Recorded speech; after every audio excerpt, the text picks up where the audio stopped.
Trauma is inevitable. We all go through some kind of hits. How we deal with it is a lot of it is within our control, but a lot is not within our control. Because of that hit, which part of my life has become numb? To understand numbness, which is either from a pathology point of view or numbness from a non pathology point of view. So, what is numbness from a pathology point of view? It's a disorder.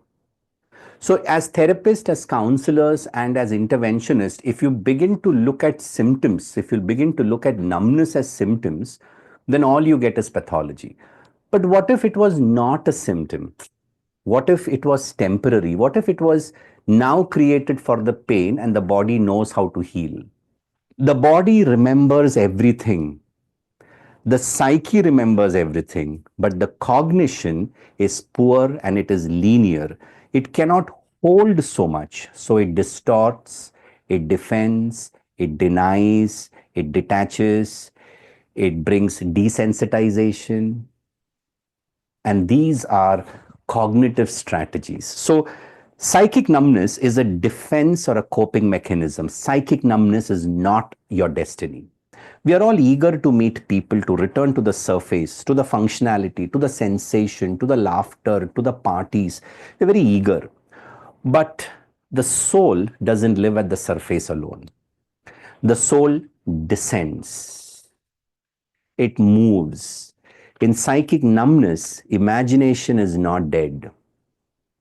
They may appear dead, and it is disconnected from the cognition. That is why they appear in poetries. That is why they appear in dreams. That is why they appear in stories. So, you see, we started by saying that yes, there is a pathology, and B, there is no pathology. But if there is no pathology, you got to distinguish, is that numbness temporary or is it a dead numbness? Are they living with dead weight? Are they carrying dead bodies with them? Turn within with courage, with love, with humility. You begin to bring flexibility, you begin to thaw.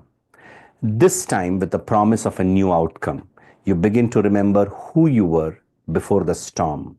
And maybe, just maybe, you might bloom again.